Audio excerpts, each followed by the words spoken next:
Queridos hermanos, muy buenas tardes. Yo soy el pastor Javier Colín, de la Iglesia Cristiana Roca de Vida. Bienvenidos a este estudio de Marcos. Hoy nos corresponde estudiar Marcos capítulo 1, versículos 12 y 13. Como introducción quisiera decirles lo siguiente.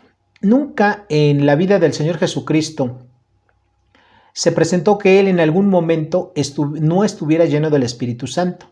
Recordemos que ser lleno del Espíritu Santo quiere decir estar totalmente controlado por el Espíritu Santo. Que todas nuestras decisiones, nuestra mente, nuestras actitudes, en fin, todo lo que haya en nuestra vida sea controlado por el Espíritu Santo. Para que esto ocurra, recordemos que el Señor Jesucristo entregó, ¿verdad? Desde antes de venir aquí a nacer de una simiente de mujer, entregó toda su vida, entregó toda su voluntad al Padre. Y eso es lo que precisamente vamos a estudiar en este pasaje, que una vida controlada por el Espíritu Santo va a ser una vida que nos lleve a hacer totalmente la voluntad de Dios. Esto lo encontramos en Efesios capítulo 5, versículo 18, parte B. El pasaje de Marcos que vamos a estudiar hoy, capítulo 1, versículos 12 y 13, tiene sus pasajes paralelos en Mateo capítulo 4, versículos 1 al 11 y en Lucas 4, versículos 1 al 13.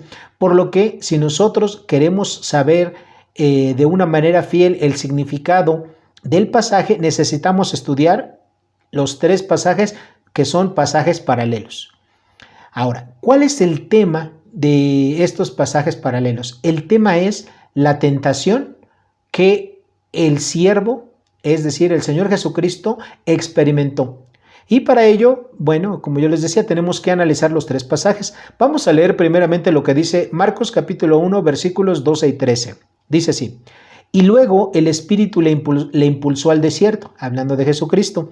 Y allí estuvo en el desierto 40 días y era tentado por Satanás y estaba con las fieras y los ángeles le servían. Bueno, en Marcos solamente encontramos estos dos versículos que hablan acerca de las tentaciones del siervo o del Señor Jesucristo. Donde encontramos la mayor parte de información es en los evangelios de Mateo y Lucas, que como ustedes saben son evangelios sinópticos. Vamos a leer nada más el evangelio de Lucas y bueno, en el estudio que ustedes ya tienen por escrito también van a encontrar lo que es el evangelio de Mateo. Así es que vamos a leer Lucas capítulo 4 versículos 1 al 13 que habla acerca de este mismo pasaje. Dice así Dios en su palabra: Jesús, lleno del Espíritu Santo, volvió del Jordán y fue llevado por el Espíritu al desierto por 40 días y era tentado por el diablo y no comió nada en aquellos días, pasados los cuales tuvo hambre. Entonces el diablo le dijo: si eres hijo de Dios, di a esta piedra que se convierta en pan. Jesús respondiendo le dijo: escrito está, no solo de pan vivirá el hombre, sino de toda palabra de Dios.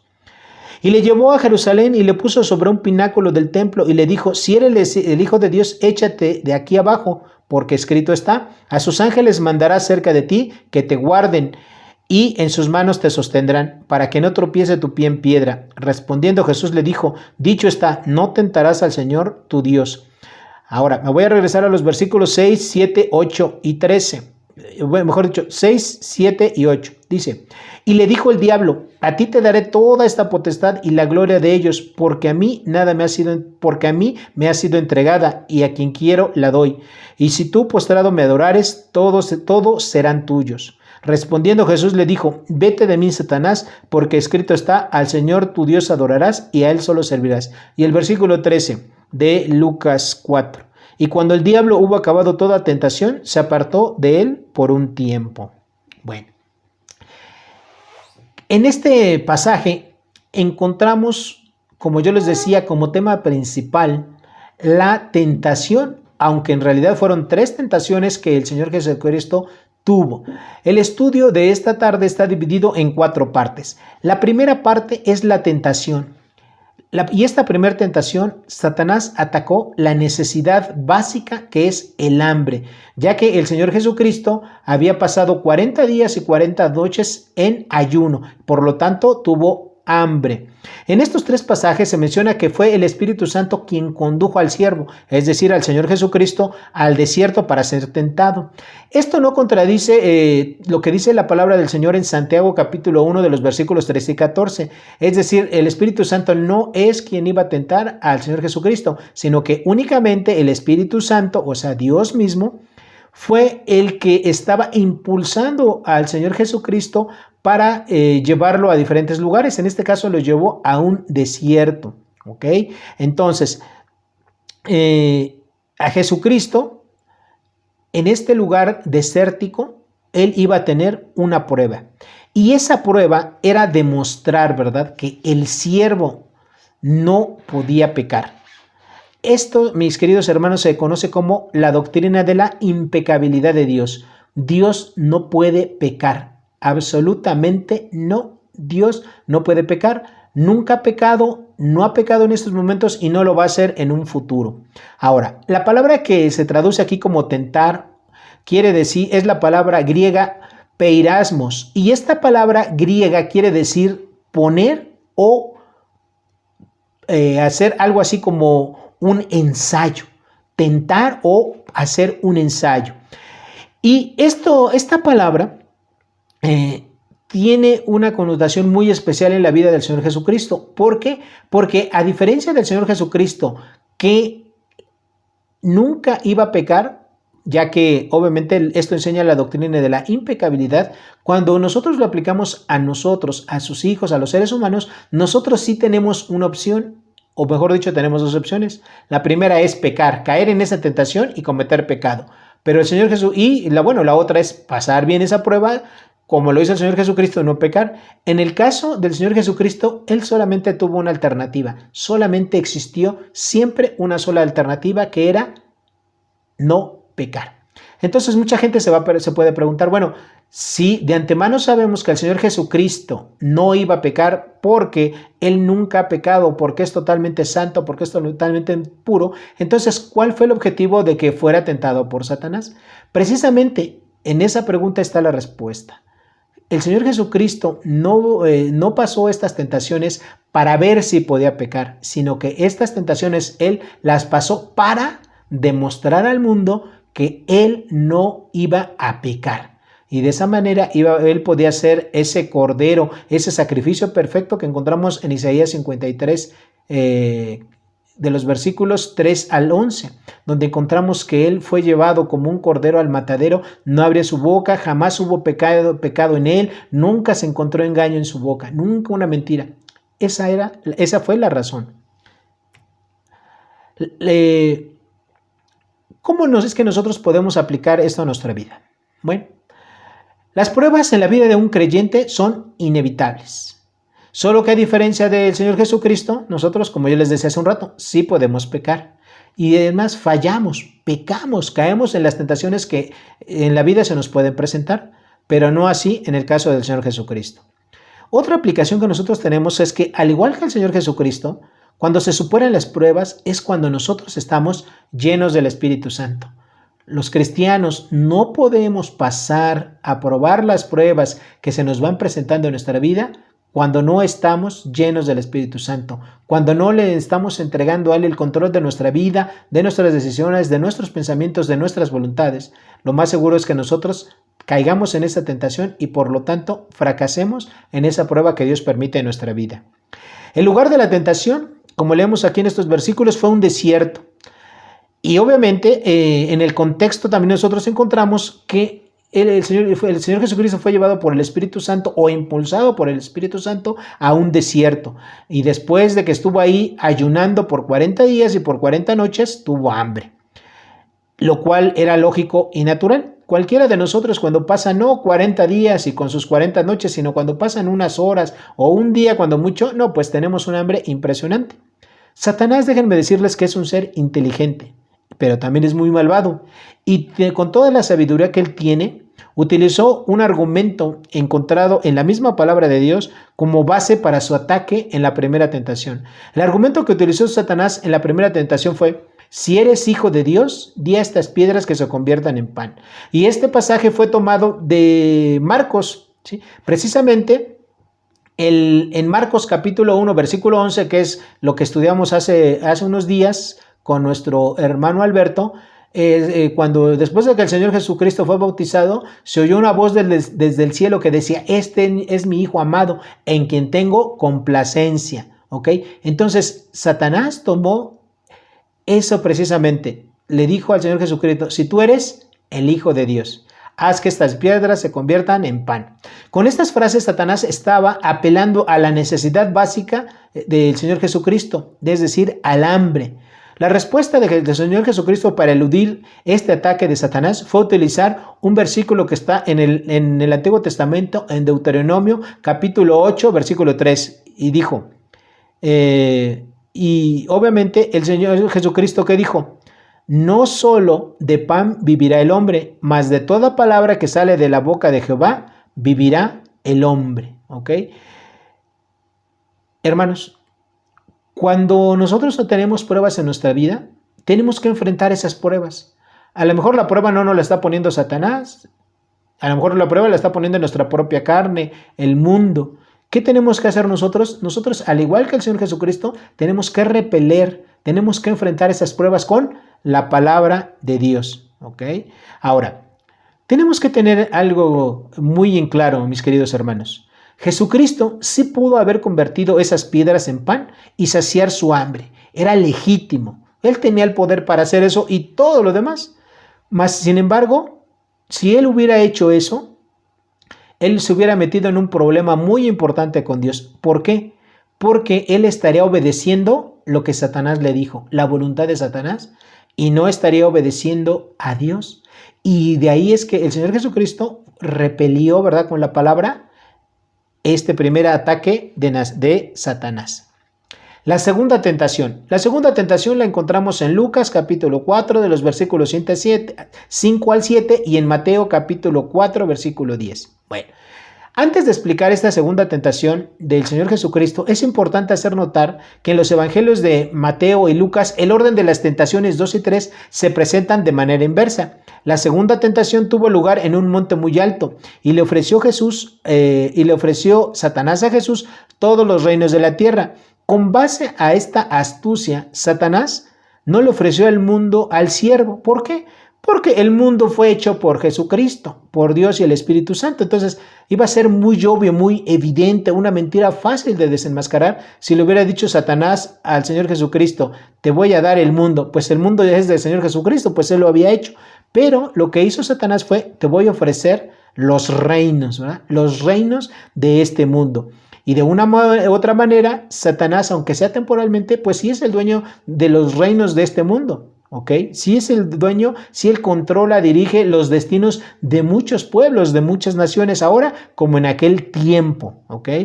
En la Biblia se habla de Satanás como el príncipe de la potestad del aire, el Dios de este siglo, como lo encontramos en Juan capítulo 12, versículo 31, Juan capítulo 14, versículo 30, 2 de Corintios 4:4 y Efesios capítulo 2, versículo 2.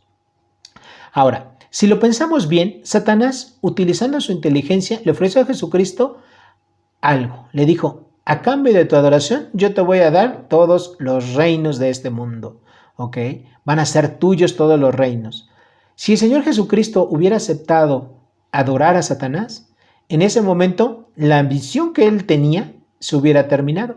¿Por qué? Porque él no venía aquí para adorar a Satanás, ni tampoco venía aquí para recibir toda la gloria de los reinos de este mundo. De hecho, todos los reinos un día le van a pertenecer al Señor Jesucristo. En Apocalipsis capítulo 11, versículo 15 encontramos esto.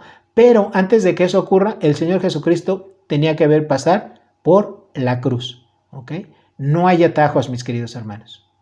En las pruebas que nosotros vivimos diariamente, igual que el Señor Jesucristo, no hay atajos. Un día Dios nos va a exaltar, pero para que eso ocurra, primero tenemos que vivir como cristianos, vivir con la vocación con la cual hemos sido llamados, es decir, con la santidad, y tenemos que ser fieles en nuestra vida y en nuestro servicio a Dios, igual que lo fue Jesucristo.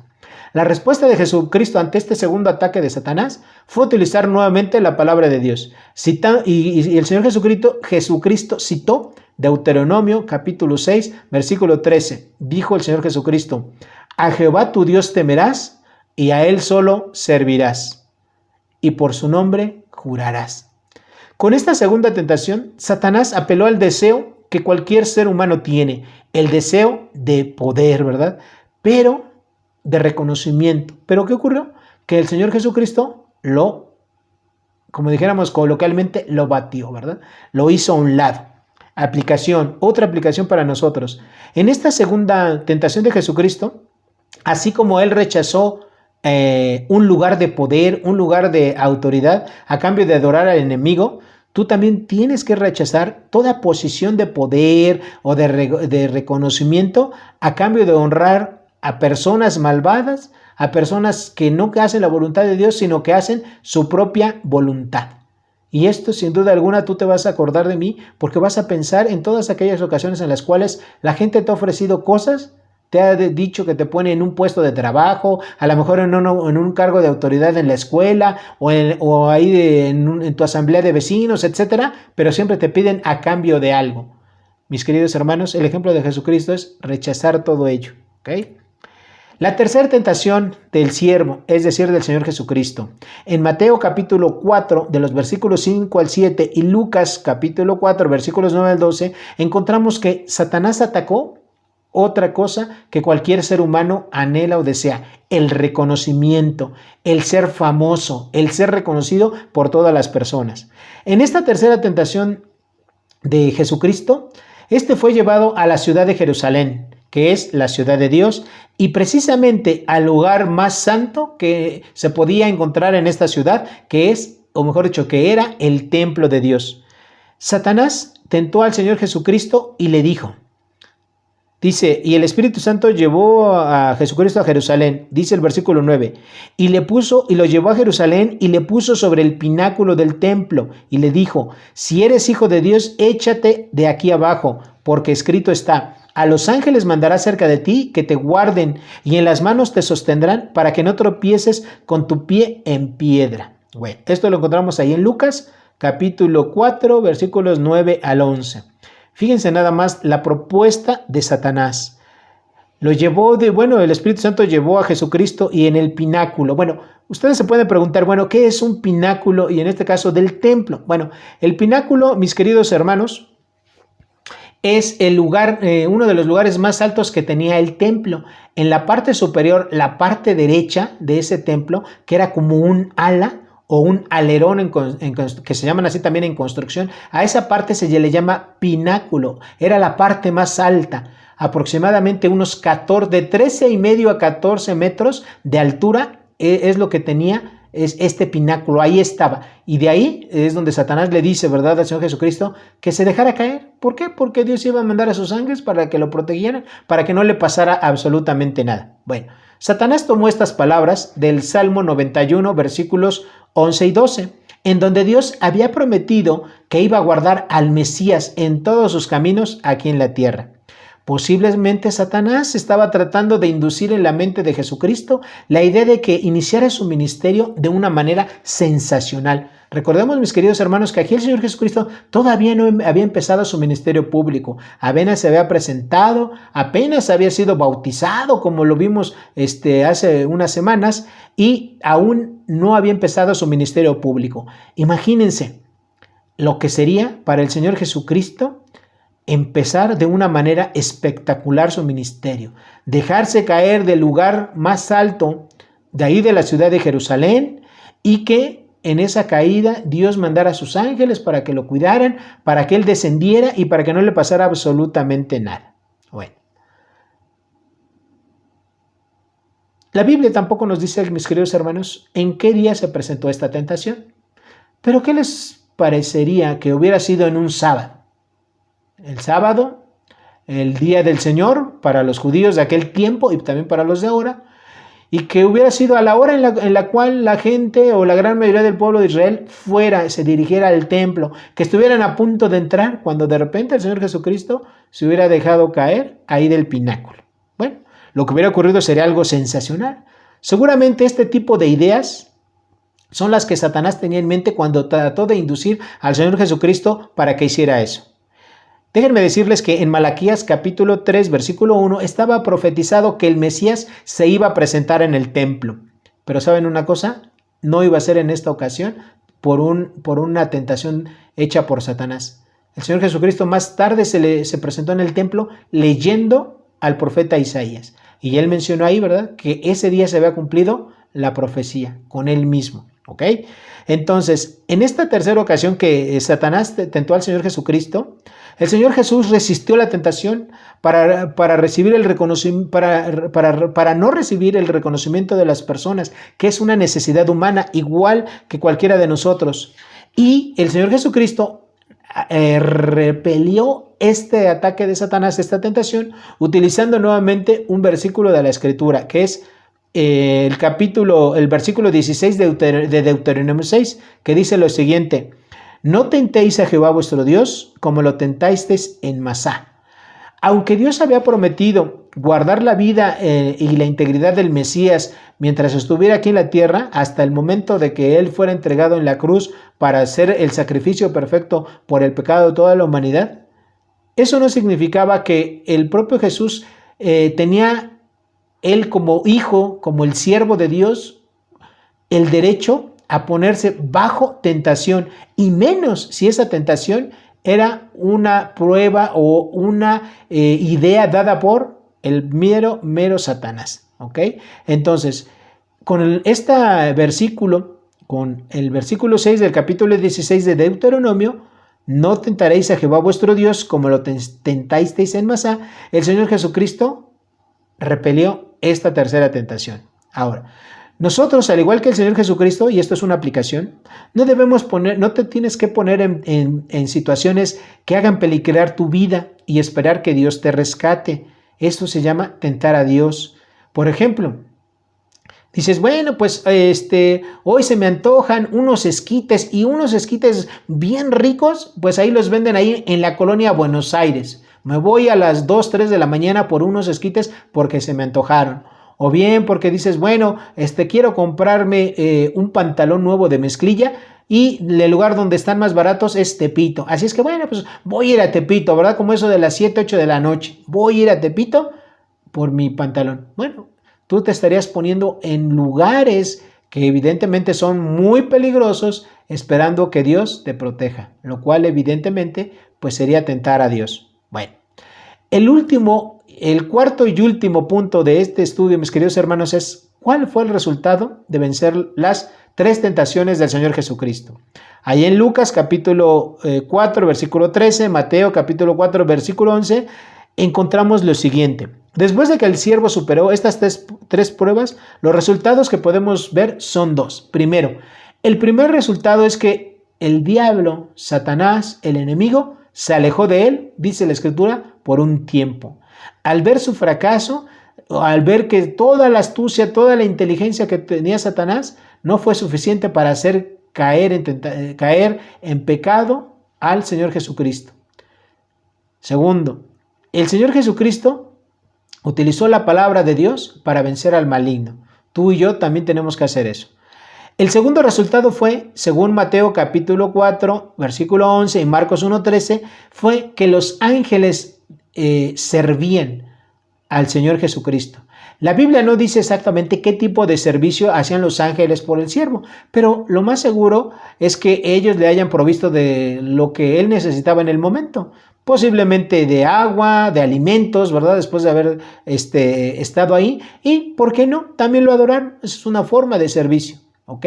Bueno, estas son, mis queridos hermanos, las 3 tentaciones que el Señor Jesucristo tuvo. Y recordemos, no fueron para ver si el Señor Jesucristo podía pecar, sino fueron para demostrar al mundo que el Señor Jesucristo no iba a pecar, ya que Él es totalmente santo, totalmente puro. Esa doctrina se conoce como la impecabilidad del